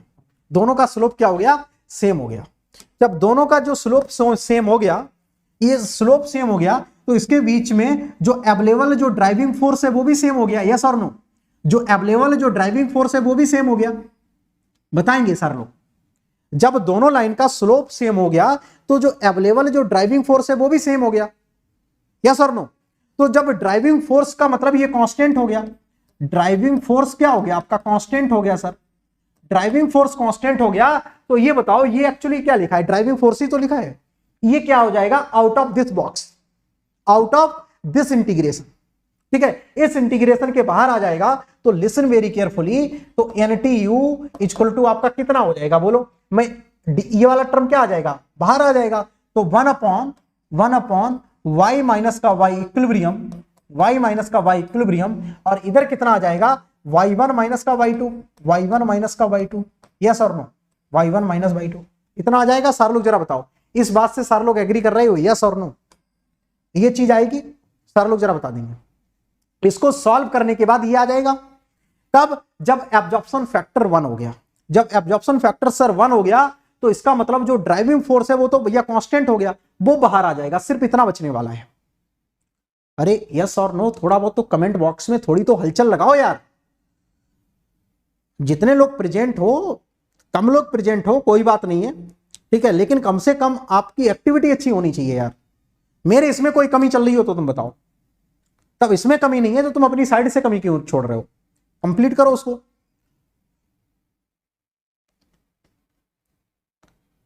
परफेक्शन है कि नहीं, अब सुनो बात। अच्छा अब ये बताओ सारे लोग मेरे को, अब ये मैं इक्विलिब्रियम जो रिलेशन है, चाहे मैं बॉटम में लगा दूं, चाहे मैं किस में लगा दूं, टॉप में लगा दूं, चाहे मैं बॉटम में लगा दूं, चाहे मैं बॉटम में लगा दूं, ये क्या है, बॉटम के कंपोजिशंस हैं, ये किसके हैं, टॉप के कंपोजिशंस हैं। ये क्या है, आपका टॉप का कंपोजिशन था और ये किसका था, बॉटम का कंपोजिशन। तो मैं चाहे बॉटम में लगाऊं चाहे टॉप में लगाऊं, everywhere driving force will same. इसको चाहे मैं बॉटम में लगा दूं, बॉटम में लगाऊंगा तो क्या आ जाएगा, 1 1 आ जाएगा, टॉप में लगाऊंगा तो दोनों जगह क्या आ जाएगा, 2 2 आ जाएगा। तो इसको मैं कैसे लिखूंगा, listen very carefully, listen very carefully. तो मैं NTU को मैं कैसे लिख सकता हूं, NTU विल बी, इसको मैं किस में लगाता हूं, बॉटम में लगाऊं, तो y1 माइनस का y2 मैं पहले टॉप में लगाता हूं, जो कि ज्यादा यूजफुल है। टॉप में लगाऊंगा तो टॉप के कंपोजिशन क्या होते थे, 2, y2 माइनस का y2 इक्विलिब्रियम, y2 माइनस का y2 इक्विलिब्रियम इक्वल टू ये मैंने किसके लिए लगा दिया, टॉप के लिए लगा दिया। बॉटम के लिए लगाऊंगा y1 माइनस का y2, ये किसमें आ जाएगा, किसमें आ जाएगा भैया, बॉटम में, ठीक है। ये आ जाएगा y1 माइनस का y1 इक्विलिब्रियम, ये आ जाएगा बॉटम में। सारे लोग मस्त तरीके से लिख दो, रिजल्ट क्या आएगा, सेम आएगा, क्योंकि ड्राइविंग फोर्स क्या है, सेम है। ड्राइविंग फोर्स क्या है, सेम है जी, driving force is same. Okay, तो तुम चाहे यहां से लगाओ चाहे यहां से लगाओ, answer will be same, answer बिल्कुल सेम आएगा, कोई दिक्कत है ही नहीं, आंसर विल सेम। ठीक है जी। अच्छा अब ये बताओ सर, ये चलो आपने बहुत बढ़िया बात बता दी, कोई दिक्कत है नहीं सर। अब जरा मेरे को बताओ सर, ठीक है, जब मैं NTU की कैलकुलेशन करूंगा, NTU की ये OG लिखा हो, मतलब इक्विलिब्रियम में लिख रहा हूं, तो इसका मतलब ये एक्चुअली OG की कैलकुलेशन हो रही है। NTU OG की जब मैं कैलकुलेशन करूंगा, तब मैं इसको प्रेफर करूंगा या इसको प्रेफर करूंगा, which one will be preferable, कौन सी इक्वेशन को मैं प्रेफर करूंगा गेट के एग्जाम में। वहां पे मैं सोचूंगा नहीं कि मैं ये वाली लगाऊं या ये वाली, आपके माइंड में पहले से क्लियर होना चाहिए मुझे कौन सी इक्वेशन लगानी है। विच इक्वेशन विल बी प्रेफर्ड, कौन सी इक्वेशन प्रेफर करूंगा, ये वाली और ये वाली, और करूंगा तो क्यों करूंगा, करूंगा तो क्यों करूंगा, जरा बताओ। देखो समझो बात, यार आप लोग पढ़ चुके हो तो इतना स्लो कमेंट कैसे आ रहे हैं, आप लोग मेरे से पढ़े नहीं हो क्या इससे पहले मास ट्रांसफर, सारे लोग पढ़ चुके हैं ना, मैं एज्यूम करके चल रहा हूं सारे लोग पढ़ लिए हैं। जो लोग नहीं पढ़े हैं वो पुराने वाले लेक्चर देखो, जिन लोगों ने एक भी बार नहीं पढ़ा है मास ट्रांसफर मेरे से, पुराने वाले लेक्चर देखो, ठीक है, मजा आ जाएगा आपको। जो मेरे यूट्यूब पर पढ़े हैं, इनके साथ फीस अफोर्ड नहीं कर पा रहे हैं, तो यूट्यूब पर जो मेरे लेक्चर्स पढ़े हुए हैं उनको कंप्लीट करो, ठीक है। जो लोग फीस अफोर्ड कर पाते हैं प्लस से देख लेना जाके रिकॉर्डेड फॉर्म में, ठीक है, रिकॉर्डेड फॉर्म में प्लस से कंप्लीट करो, ठीक है। मैं एज्यूम करके चल रहा हूं कि आपको चीजें आ रही हैं और आप चीजें मेरे से कनेक्ट कर पा रहे हैं, ठीक है। मैं इतनी जल्दी, ये सारे बहुत डेरिवेशन के बाद आती हैं चीजें, ठीक है। मैं आपको रिवीजन करवा रहा हूं तो उस हिसाब से मैं चीजें करवा रहा हूं, ठीक है। अब सुनो बात, यहां पे अपना क्या होगा y1 और यहां पे अपना क्या होगा y2 होगा सर, यहां पे क्या होगा अपना x2 होगा और यहां पे सर अपना क्या होगा x1 होगा। अब जरा मेरे को सारे लोग ये बताओ, 70 के व्यूज, 70 के व्यूज नहीं भैया, 78 के प्लस व्यूज हो चुके हैं, 78,000 व्यूज हो चुके हैं उसमें, 75 के प्लस व्यूज क्रॉस कर चुके हैं बहुत पहले, 80,000 व्यूज होने जा रहे हैं, ठीक है, उसमें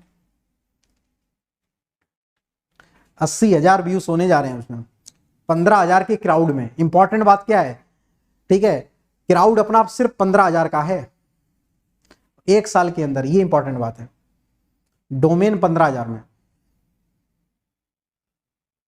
सुनो बात, अब क्यों इसको प्रेफर करेंगे, दिस विल बी प्रेफर्ड, ये आपकी हमेशा प्रेफरेबल होगी, इसको गेट के एग्जाम में प्रेफर करेंगे। वाई, देखो हमको y1 मैंने ऑलरेडी बताया है कि इसमें ये आपको गिवन होगा, ये आपको गिवन होगा, तो इसका मतलब जो न्यूमरेटर में चीज लिखी है उसमें तो कोई दिक्कत है ही नहीं, मतलब सर ये चीज हमको आराम से पता होगी और ये चीज हमको आराम से पता होगी, इसमें हमको कोई समस्या है ही नहीं। सर हमको x2 भी अननोन होगा, सिर्फ हमको अननोन क्या होगा, x1 आपका अननोन होगा, मानते हो इस बात को। तो हमको y1 पता होगा, y2 पता होगा, y2 तो हमको पता ही है। y2 स्टार कैसे लिखेंगे, y2 स्टार कैसे लिखेंगे जरा बताओ, लिख लेना सारे लोग, mx2। अब mx2 लिखेंगे तो ये बताओ आपको x2 तो नोन है ना, जनरली क्या होगा, x2 विल बी 0 होगा क्योंकि प्योर सॉल्वेंट यूज किया जाएगा, तो इन जनरल आपका x2 क्या होगा, 0, मैक्सिमम क्वेश्चंस में तो x2 0 होगा, तो ये y2 स्टार आपका मुस्कुराते हुए आपका 0 हो जाएगा। सिर्फ आपको y1 minus y2 upon y2 की कैलकुलेशन करनी पड़ेगी, दैट्स इट, आपका तुरंत एक झटके में आंसर आ जाएगा। आंसर यहां से भी आएगा, लेकिन यहां से एक समस्या खड़ी होगी, कौन सी समस्या खड़ी होगी कि सर y1 y2 और y1 ये तो नोन है, y1 स्टार कहां से लेकर आओगे। y1 जो सर हम स्टार लिखेंगे, y1 जो स्टार लिखेंगे वो लिखेंगे mx1 से, जो y1 स्टार लिखेंगे वो कैसे लिखेंगे, mx1 से लिखेंगे। अब जो y1 स्टार है mx1, अब भाई साहब आपके पास x1 तो है ही नहीं, उसके लिए आपको एक एक्सरसाइज करनी पड़ेगी, आपको x1 पहले कैलकुलेट करना पड़ेगा। आपको जैसे आपने कल आपने जैसे कैलकुलेट किया था, ठीक है, कल आपने कैलकुलेट किया था ना x1, आप पहले x1 कैलकुलेट करो, फिर यहां पे पुट करो, आप y1 स्टार निकालो। आप क्या निकालो, y1 स्टार निकालो, तब यहां पे रखो। यहां से भी आंसर जाएगा, लेकिन ये थोड़ा सा लॉन्ग प्रोसेस हो जाएगा, ये आपका शॉर्ट प्रोसेस है। सर लोगों को बात समझ में आ गई हो तो एक बार थंब लगा देंगे, यस और नो, दोनों तरीके से सवाल कर सकते हो, दोनों तरीके से बात कर सकते हो।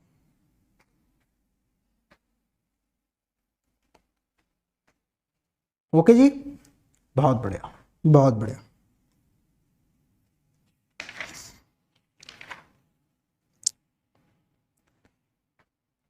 ठीक है, ये हम कब लगाएंगे, जब अपना a इक्वल टू 1 हो जाएगा। ये केस किसके लिए वैलिड है, व्हेन a इक्वल टू 1। आप a की वैल्यू कैलकुलेट करेंगे, a इक्वल टू 1 होगा तब लगाएंगे। आफ्टर दिवाली वैलिड नहीं रहेगा, आपने जिस दिन से एक्टिवेट किया है उस दिन को जोड़ के 7 दिन तक वैलिड रहेगा। जिस दिन से आपने एक्टिवेट किया है उस दिन को इंक्लूड करते हुए 7 दिन तक वैलिड रहेगा। ठीक है, अब आपने जब एक्टिवेट किया हो आप देख लो, ठीक है, दिवाली तक हो सकता है, एक आध दिन तक वैलिड रहेगा, इनकेस आपने बिल्कुल लास्ट में ज्वाइन किया है, मतलब आप कल तक था, ठीक है, 18/7 दिवाली तक आपका जाएगा। जिन बच्चों ने पहले ज्वाइन कर लिया उनका खत्म हो जाएगा। ठीक है, 7 दिन तक आप उसको एक्सेस कर पाओगे। 7 दिन तक आप लोग देख लो, आपको अच्छी तरीके से चीजें लग रही हैं, चुपचाप फिर प्लस ज्वाइन करके आराम से तसल्ली से पढ़ाई करो। ठीक है, आपको इधर उधर ज्यादा भटकने की नीड ही नहीं है।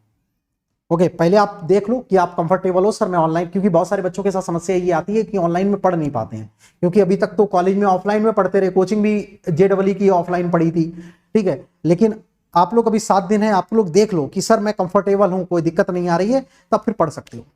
और जो ग्रेजुएशन करने के बाद स्टूडेंट होते हैं वो लोग पढ़ सकते हैं। 12th के बाद जो बच्चे होते हैं उनके साथ दिक्कत आती है। ठीक है, ग्रेजुएशन के बाद वाले जो बच्चे हैं वो आराम से ऑनलाइन वाले मीडियम में कवर कर सकते हैं। ठीक है, चलो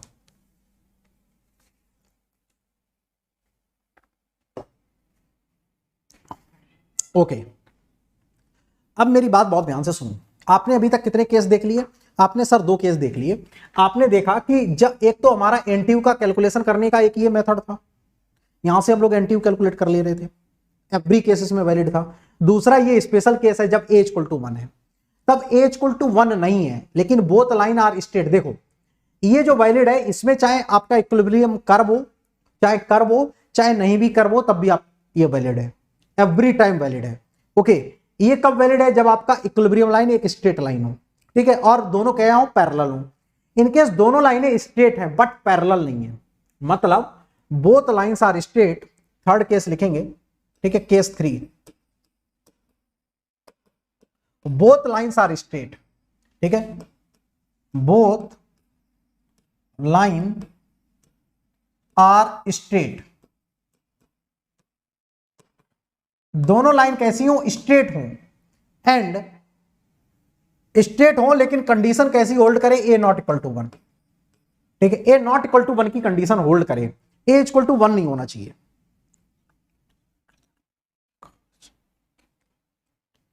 करेक्ट, बिल्कुल सही बात है ये। ठीक है, a not equal to 1, a not equal to 1 होगा तो उस केस के लिए अब हम बात करेंगे।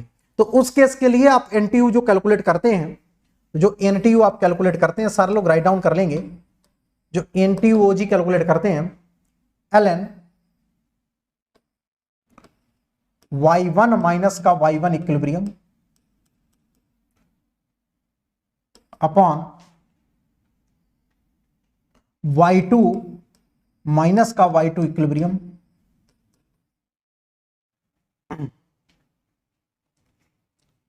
ठीक है, कुछ लोग y1 इक्विलिब्रियम नहीं लिखते हैं, इसको ऐसे लिख देते हैं, y1 माइनस का mx2, y1 माइनस का mx2 लिख देते हैं, अपॉन y2 माइनस का mx2 लिख देते हैं, ऐसे भी लिख सकते हैं। ठीक है, इनटू 1 माइनस 1 अपॉन ए प्लस का 1/a, ठीक है। अब ये ब्रैकेट बंद, डिवाइडेड बाई 1 माइनस का 1/a, 1 माइनस का 1/a, इस तरीके से कैलकुलेट करते हैं, इस तरीके से कैलकुलेट करते हैं, ठीक है। क्या कैलकुलेट करते हैं? NTUOG, ठीक है। ये कब है? तब दोनों लाइनें आपकी स्ट्रेट हों, तभी आप ए कैलकुलेट कर पाएंगे, ठीक है। और लेकिन आपका ए नॉट इक्वल टू 1 होना चाहिए, ए 1 हो जाएगा तो फिर कैलकुलेट ही नहीं होगा। Yes, Cramer equation.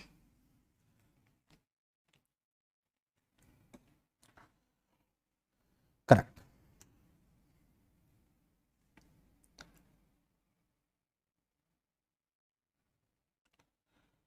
ठीक है जी।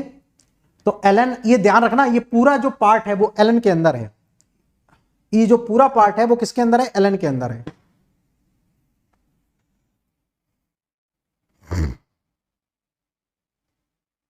सारे लोग राइट डाउन कर लो। तो ये 3 तरीके हैं आपके NTU कैलकुलेट करने के। This is the 3 method to calculation of NTU, to calculation of NTU। NTU की आपको कैलकुलेशन आ गई तो तुम समझ लो दुनिया में हर एक चीज आ गई। डन, ठीक है। एक 2020 में एक सवाल आया हुआ है, करवाया जाए क्या? सारे लोग रेडी हैं? सारे लोग करेंगे? बोलो। एक 2020 में एक सवाल आया है, बहुत प्यारा सवाल है। इनकेस आपको इस वाले पार्ट की प्रैक्टिस करनी है तो 2020 का आप क्वेश्चन वो कर सकते हैं, ठीक है। बहुत अच्छा सवाल है, ठीक है। सारे लोग रेडी हैं? 2020 में एक क्वेश्चन आया हुआ है, बहुत अच्छा क्वेश्चन है, इस पूरा एप्लीकेशन बेस्ड है, आराम से उसको कर सकते हो।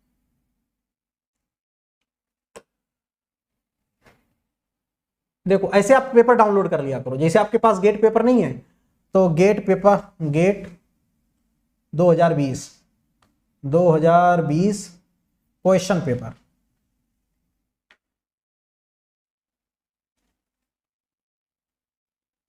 ये देखो आ गया, केमिकल इंजीनियरिंग, व्यू कर लो।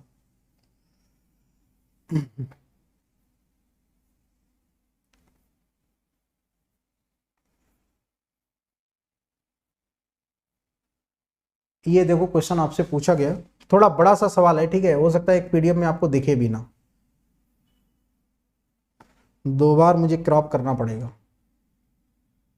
ठीक है। मुझे ये 2 बार क्रॉप करना पड़ेगा क्योंकि बड़ा क्वेश्चन है, ठीक है। 2 बार मैं क्रॉप करता हूं इसको।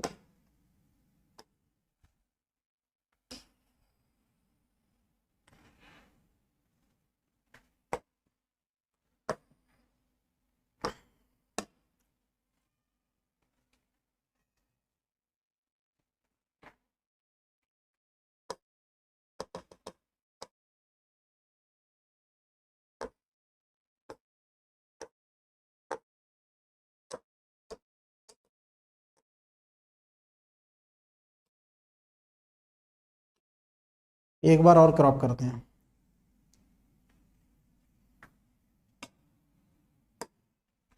थोड़े बड़े बड़े क्वेश्चन आए थे 2020 में, ठीक है। पूरी पूरी स्क्रीन पे खुल के, बच्चे इसी को देख के डर गए।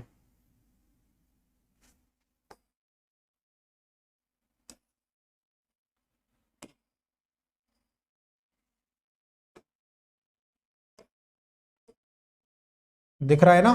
चलो देखो, दिख रहा है क्या आपको डेटा? दिख रहा है ना? देखो, दोनों क्वेश्चंस आपको दिख रहे हैं। देखो, इतना बड़ा क्वेश्चन है तो इस वजह से मुझे क्रॉप करके साइड से लगाना पड़ा। सर लोगों को दिख रहा है क्या? थोड़ा और मैं करने की कोशिश करूं।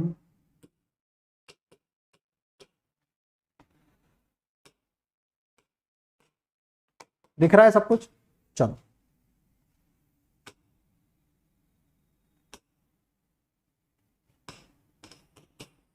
चलो ठीक है।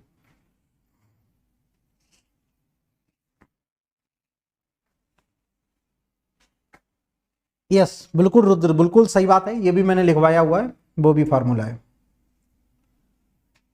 देखो, क्वेश्चन में जो चीजें डेटा मैं लिख देता हूं, हो सकता है कि आपको थोड़ा ब्राइटनेस की वजह से ना दिख जाए।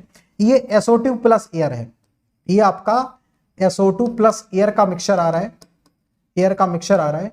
कितना? 0.05 किलो मोल पर सेकेंड, ठीक है। और जो ये मोल फ्रैक्शन है SO2 का मोल फ्रैक्शन है 0.015, यहां से एंट्री कर रहा है इतना मोल फ्रैक्शन।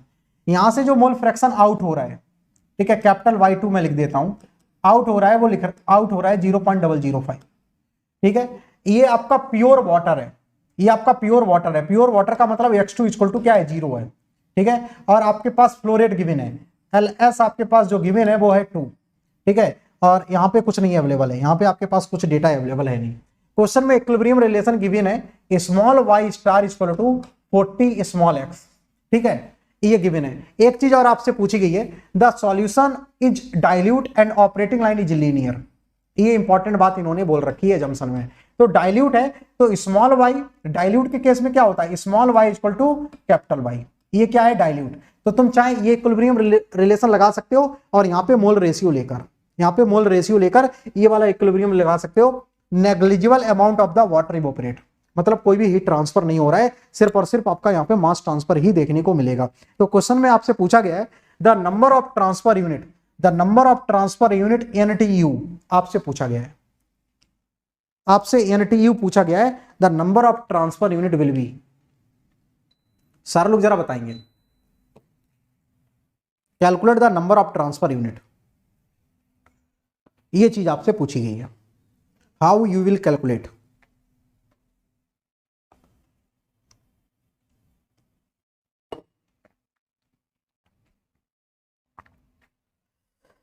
जिन बच्चों ने सेशन को लाइक नहीं किया है वो लोग सेशन को लाइक कर देंगे, ठीक है। सेशन को आप लोग शेयर कर दिया करो और आप अपने सराउंडिंग में जितने भी स्टूडेंट हैं आपके शेयर कर दिया करो मैक्सिमम लोगों तक, ठीक है, सो दैट सारे लोग इसका बेनिफिट उठा सकें। और ट्राई किया करो सारे बच्चे लाइव रहो, ठीक है। सारे लोग लाइव रहेंगे तो आप लोगों के लिए नया नया मैं कुछ प्लान करता रहूंगा, ठीक है।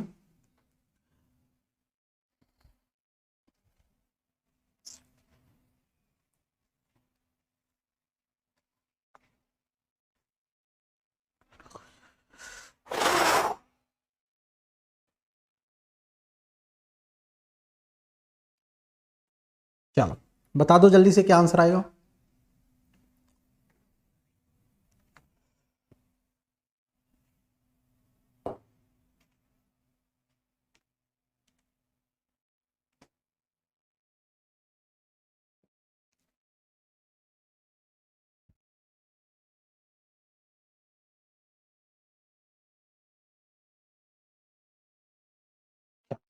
तो हम निकालेंगे सबसे पहले अपने सबसे सिंपल मेथड से जो कि आपको वहां पे हिट करना है।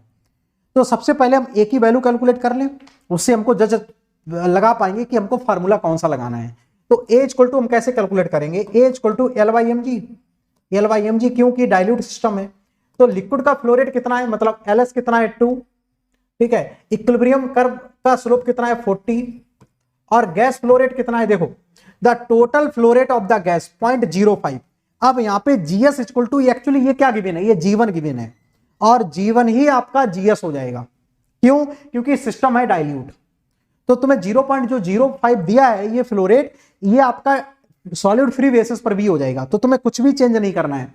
तो 0.05 लिख दो यहाँ पे, 0.05, ठीक है। तो इसको जब तुम सॉल्व करोगे तो इसकी वैल्यू आ जाएगी 1।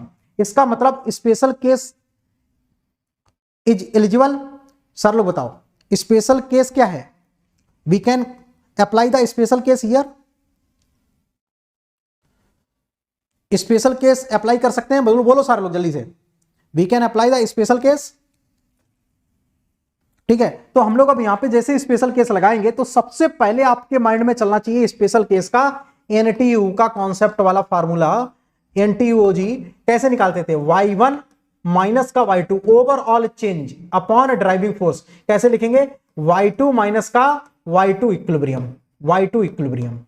तो यार आपके पास देखो y1 की वैल्यू है 0.051, 0.015 माइनस का y2 भी आपके पास है 0.005 डिवाइडेड बाई 0.005। y2 स्टार कैसे लिखेंगे, y2 देखो स्टार, y2 स्टार लिखेंगे 40 इंटू x2 और x2 की वैल्यू क्या है 0, तो वो y2 स्टार क्या हो जाएगा अपना 0 हो जाएगा, y2 स्टार 0 हो जाएगा। इसको तुम सॉल्व करोगे तो 2 आ जाएगा। तो नंबर ऑफ ट्रांसफर यूनिट कितना आ जाएगा यहां पे, यस, पहला अप्रोच है आपके पास एब्जॉर्प्शन फैक्टर फाइंड आउट करना है, उसी के बेसिस पे आप जज करोगे कि कौन सा फार्मूला लगाना है। ठीक है, तो a इक्वल टू 1 आ गया। अब आपने स्पेशल केस आपने समझ लिया कि भैया a इक्वल टू 1 आ गया। अब एब्जॉर्प्शन फैक्टर स्पेशल केस वाला आपको फार्मूला लगाना है, तो स्पेशल केस वाला फार्मूला लगाया। एनटीयू की वैल्यू कितनी आ गई 2, एनटीयू की वैल्यू कितनी आ गई 2 आ गई। जीरो क्यों आया? क्योंकि y2 स्टार आपका कैसे लिखेंगे mx2, x2 की वैल्यू 0 है, तो x2 की वैल्यू 0 है, तो यहां पे ये 0 आ गया। ये वैल्यू कितनी आ गई 2, तो ये वैल्यू 2 आ गई। तो इसमें आंसर क्या होगा? ये 0.5 है, ये 1 है, ये 1.5 है, ये 2 है, तो आंसर क्या आ जाएगा? D part. Answer will be D part. सारे लोग बताओ, मस्त तरीके से बात समझ में आ गई हो तो एक बार यस बोल दो सारे लोगों कमेंट बॉक्स में। क्लियर? सारे लोगों को बात समझ में आ गई हो तो मुस्कुराते हुए यस और नो। सारे लोग एक बार मुस्कुरा सकते हैं। बिल्कुल मस्त तरीके से क्लियर हुआ, बहुत अच्छा सवाल है।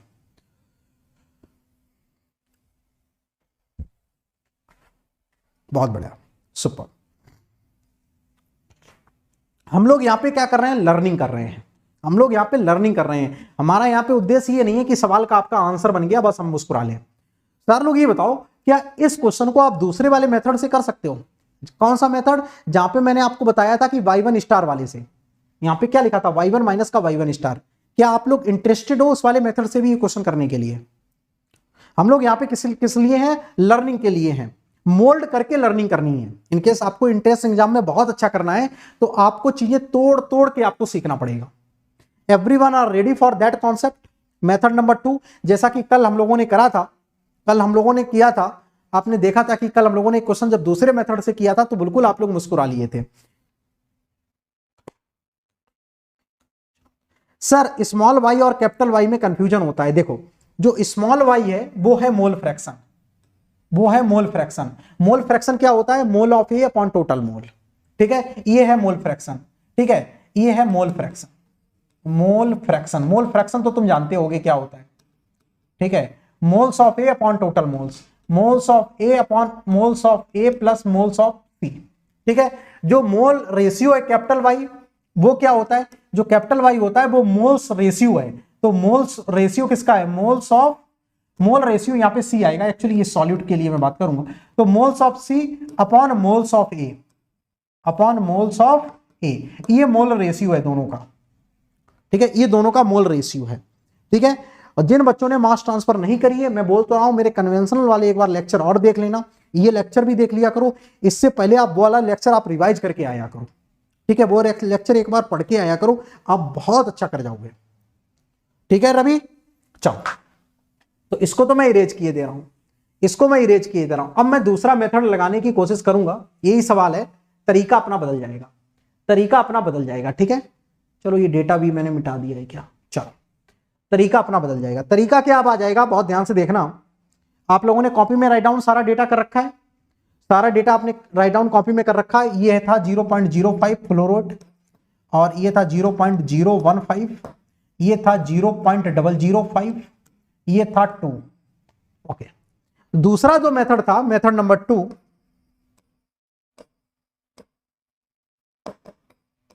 वो कैसे था भैया? वो था आपका NTUOG कैलकुलेट करने का। ओवरऑल चेंज y1 माइनस का y2 divided by, special case में y1 माइनस का y1 इक्विलिब्रियम। ये मेथड था, इससे हम लोगों को करना है। अब इससे आप एक चीज और सीख लोगे कि x1 कैसे कैलकुलेट किया जाता है। ये आपका 2019 का क्वेश्चन हो जाएगा। अब इसके लिए हमको चाहिए क्या? x1। इसका मतलब यहां से जो x1 निकल रहा होगा, ये कितना निकल रहा होगा, ये आपको पता करना है। कोई मेरे को मटेरियल बैलेंस लगा के जल्दी से x1 कैलकुलेट करके दे सकता है क्या? ये बताओ, मटेरियल बैलेंस लगा के सारे लोग x1 कैलकुलेट करके दे सकते हैं क्या? मटेरियल बैलेंस में लगाऊंगा, कैसे लगाऊंगा? LS मटेरियल बैलेंस लगाऊंगा LS y1 माइनस का y2 is equal to GS, sorry यहां पे आ जाएगा GS और यहां पे आ जाएगा LS। ठीक है, ये क्या आ जाएगा आपका? x1 माइनस का x2, x1 माइनस का x2। इस तरीके से मटेरियल बैलेंस लगा के जल्दी से मेरे को x1 की वैल्यू बता पाओगे क्या? जल्दी से कोई स्टूडेंट मेरे को x1 की वैल्यू बता पाएगा क्या? हेल्प थोड़ी तो करी दो, कम से कम थोड़ी तो हेल्प करी दो।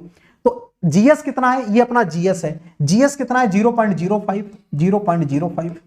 आपके पास y1 कितना है 0.015 की आप कंफ्यूजन हो, इसी तरीके से ऐसी वैल्यू दी रखी है 0.005 कि आप थोड़ा सा गलत करो। एलएस की वैल्यू 2 है।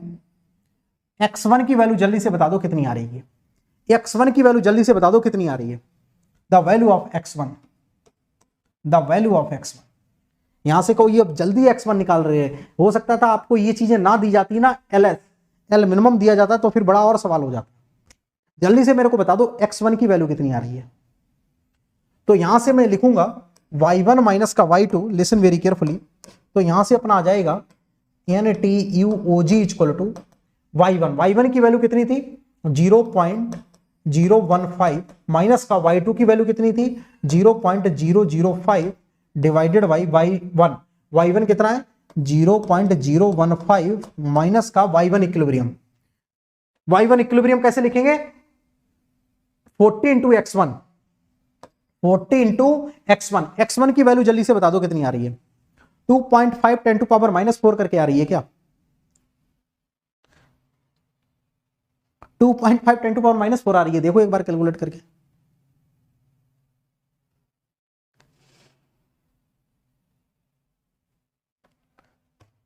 देख रहे हो विनोद कितना आएगा 2.5 10 to power -4 yes 2.5 10 to power minus का।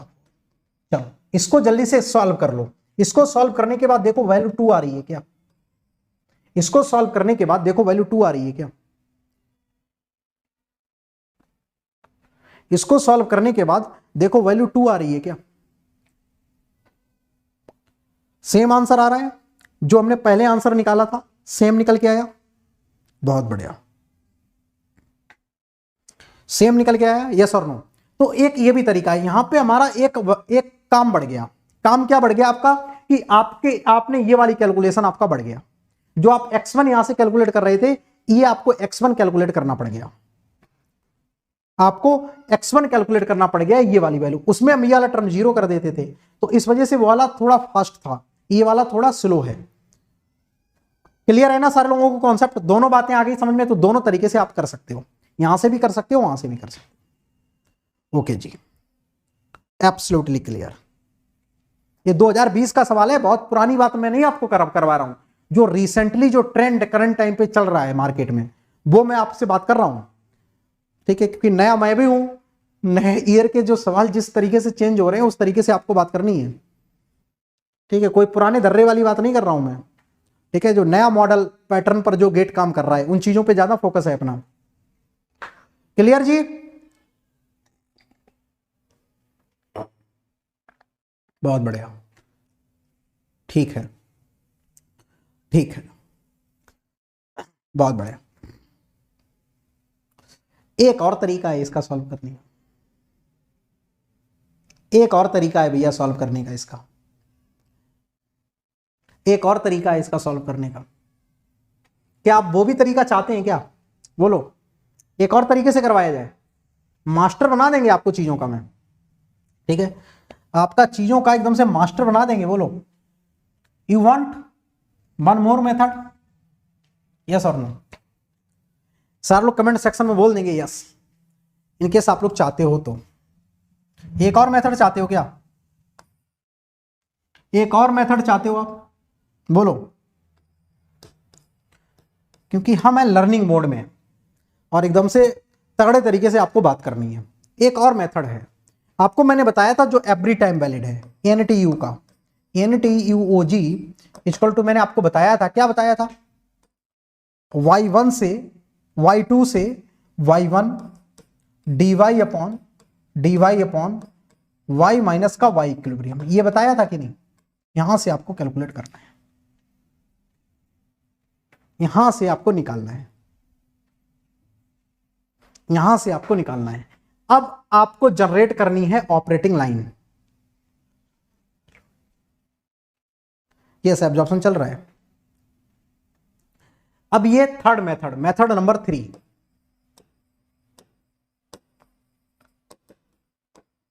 IIT दिल्ली को मत बताना, ठीक है। IIT दिल्ली वाले कहेंगे यार तुम तो क्वेश्चन को एकदम से तोड़ मड़ोड़ दिए हो बिल्कुल, ठीक है। मेथड नंबर 3 यहां से करना है। अब यहां पे समस्या ये है कि आपके पास ऑपरेटिंग लाइन की इक्वेशन गिवन नहीं है। ये कहां से निकलता है, मैंने बोला ऑपरेटिंग लाइन, इक्विलिब्रियम लाइन चलो भाई ठीक है आपके पास अवेलेबल है, मानते हैं बात, लेकिन समस्या क्या है, आपके पास ऑपरेटिंग लाइन नहीं है। अब आपको ऑपरेटिंग लाइन कंस्ट्रक्ट करनी पड़ेगी। तो अब आप इस इक्वेशन से आप ऑपरेटिंग लाइन कंस्ट्रक्ट करना भी सीख जाओगे। तो ऑपरेटिंग लाइन कंस्ट्रक्ट कैसे करते हैं उसके बारे में मैं बात करूंगा। तो आपको मैंने बताया था कि मैं इसमें एक कट लगाऊंगा। क्या लगाऊंगा, एक कट लगाऊंगा। और कट लगाऊं तो मैं बोलूं एक वेरिएबल मैंने y ले लिया, ठीक है, और वेरिएबल मैंने एक ले लिया x, और टॉप सेक्शन में मैं क्या लगा दूंगा, बैलेंस लगा दूंगा। टॉप सेक्शन में मैं बैलेंस लगा दूंगा और यहां से मैं क्या निकाल लेता हूं, ऑपरेटिंग लाइन की इक्वेशन निकाल लेता हूं। ऑपरेटिंग लाइन की इक्वेशन निकालूंगा तो मैं कैसे निकालूंगा, बहुत ध्यान से देखना। फॉर ऑपरेटिंग लाइन इक्वेशन, बहुत केयरफुली समझना आप लोग। ऑपरेटिंग लाइन इक्वेशन, तो ऑपरेटिंग लाइन में इक्वेशन कैसे लिखूंगा, अब मैं कैसे लिखूंगा बताओ, जीएस। अब ये बताओ सारे लोग मेरे को बहुत ध्यान से बताना, ये आपका जो यहां पे y जा रहा है ये ज्यादा होगा या y2 ज्यादा होगा, सोच के बताओ। ये एब्जॉर्प्शन हो रहा है, y ज्यादा होगा या y2 ज्यादा होगा, y माइनस का y2, y ज्यादा होगा ना, y माइनस का y2 इक्वल टू ls।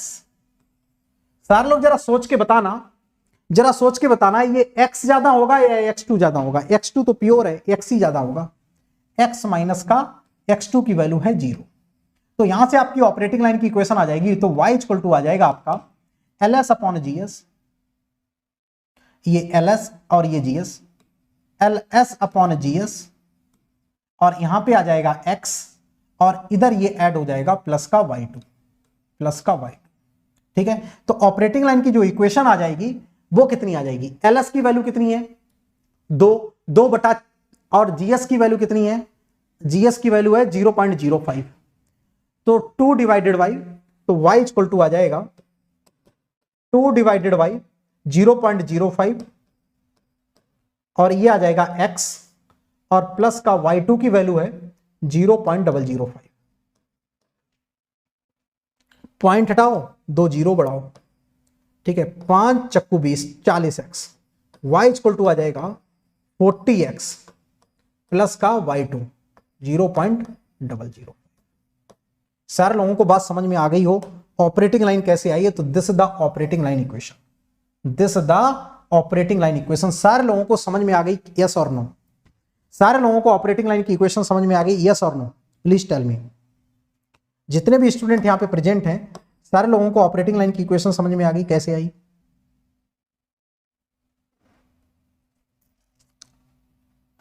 आप यहां पे एक चीज नोटिस कर रहे होगे, देखो दोनों का देखो स्लोप सेम आ रहा है, दोनों का देखो स्लोप सेम आ रहा है कि नहीं? यहां पे भी 40 है और यहां पे भी 40 है। इसका मतलब जो आपकी ऑपरेटिंग लाइन आई है वो बिल्कुल एब्सोल्युटली करेक्ट आई है। देख रहे हो, यहां पे भी 40 आई है और यहां पे भी 40 आई है, दोनों का स्लोप क्या है, सेम है, ठीक है। इट मींस जो हमने ऑपरेटिंग लाइन निकाली है वो सही निकाली है। ओके, चलो भाई, बहुत बढ़िया। अब सॉल्व करते हैं। तो इस तरीके से कभी भी आपको नीड पड़े ऑपरेटिंग लाइन की इक्वेशन निकालना, तो आप इस तरीके से निकाल सकते हैं। ओके, अब लिसन वेरी केयरफुली, अब बहुत ध्यान से बात सुनना। मुझे क्या करना है, मैं यहां पे करूंगा लिमिट y2, और यहां पे मैं करूंगा y1, और यहां पे मैं dy कैसे लिखूंगा जरा बताओ। dy मैं कैसे लिखूंगा, इसको डेरिवेटिव dy, तो मैं dy कैसे लिखूंगा, 40 इंटू dx, 40 इंटू dx मैं लिखूंगा कि नहीं बताओ। dy कहां से लेकर आऊंगा, ऑपरेटिंग लाइन का डेरिवेटिव करके, ध्यान रखिएगा। 40 इंटू dx, ऑपरेटिंग लाइन की इक्वेशन लिख दो, 40 into x, sorry capital x लिखो, 40 इंटू कैपिटल x, और प्लस का चाहे स्मॉल x लिख लेना, कोई दिक्कत नहीं है, डाइल्यूट है। और क्या लिखा है, माइनस का y इक्विलिब्रियम, y इक्विलिब्रियम क्या है, माइनस का 40x, माइनस का 40x, ठीक है जी, ठीक है। अच्छा, अब यहां पे एक चीज सारे लोग देखो, पूरा आपका जो इंटीग्रेशन का जो अंदर का पार्ट है वो किस फॉर्मेट में है, x फॉर्मेट में। जो लिमिट लगी है वो y फॉर्मेट में लगी है, तो इसका मतलब अभी तो सॉल्व नहीं कर सकते हैं, ये गलती होती है इनकेस आप इस डायरेक्शन से जाते हैं। तो इसकी लिमिट भी आपको x के फॉर्मेट में आपको चेंज करनी पड़ेगी। तो लिमिट कैसे चेंज होंगी, वो कहां से चेंज होंगी बताओ, ऑपरेटिंग लाइन से होंगी या इक्विलिब्रियम लाइन से? सारे लोग जरा बताओ, जब लिमिट आपको चेंज करना होगा तो याद कर लो, बात दिमाग में बिठा लो, हमेशा कहां से चेंज करना है, ऑपरेटिंग लाइन से, ऑपरेटिंग लाइन से। तो देखो y1 की जगह मैं क्या रखूंगा, y1 x1 रखूंगा, तो मैं x1 निकालूंगा, क्या निकालूंगा, यहां पे x1 आ जाएगा और यहां पे आ जाएगा x2, तो x1 कितना आ जाएगा जरा बताओ, यस। तो मैं y1 की जगह y1 पुट करूं, y1 की वैल्यू इतनी पुट करो, जल्दी से बता दो x1 कितना आएगा, x1 कितना आ जाएगा? ऑब्वियसली ये जो आप x1 अभी आप निकाले थे 2.5 10 टू पावर यस, और y1 की वैल्यू तुम कितना पुट करोगे, 0.005 पुट करोगे, तो देख रहे होगे x2 की वैल्यू 0 आ रही होगी। जैसे तुम y2 इक्वल टू इतना पुट करोगे, ये वाली वैल्यू x2 इक्वल टू 0 आ रही होगी, ठीक है। और वैसे भी x2 आपका क्या है, प्योर है। तो आपने अभी कैलकुलेट किया था, आपने कैलकुलेट किया था यहां से मैं बात करूंगा, तो अपना y2 की जगह मैं क्या रखूंगा, x2, और x2 क्या है 0, और आपका x1 आपने कैलकुलेट किया था, यहां पे तुम y1 डालोगे x1 आ जाएगा, y1 डालोगे तो x1 आ जाएगा, x1 आपने कैलकुलेट किया था 2.5 10 टू पावर माइनस का 4 into dx upon 40 into dx upon, देखो ये कैंसिल आउट हो गया, नीचे क्या बता 0.005, तो इसको सॉल्व कर लो, अब तो बहुत सरल हो गया, अब तो आराम से इसको सॉल्व किया जा सकता है। ये कांस्टेंट है, इसको पूरा बार लेकर आ जाओ, इससे मल्टीप्लाई कर दो, बस खत्म। तो ये आ जाएगा 40 divided by 0.005 multiplied by 2.5 10 to power minus का 4। देखो आंसर इसका 2 आ रहा है कि नहीं, देखो कैलकुलेट करने के बाद 2 आ रहा है। सारे लोग जरा बताओ, इसको सॉल्व करने के बाद 2 आ रहा है, यस और नो, प्लीज टेल मी। इसको सॉल्व करने के बाद 2 आ रहा है कि नहीं आ रहा है, क्योंकि ये तो कांस्टेंट है। 2 आ रहा है तो मस्त तरीके से सारे लोग एक बार मुस्कुरा लो, 2 आ रहा है तो मस्त तरीके से सारे लोग मुस्कुरा सकते, सारे लोग मुस्कुरा लो। जिन लोगों का 2 आ गया मुस्कुरा लो। तो ये था भैया मेथड नंबर 3।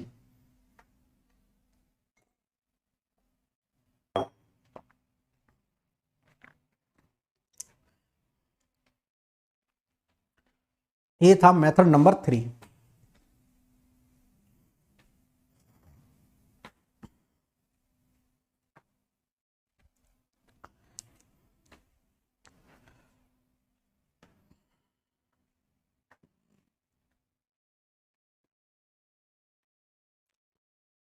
ओके,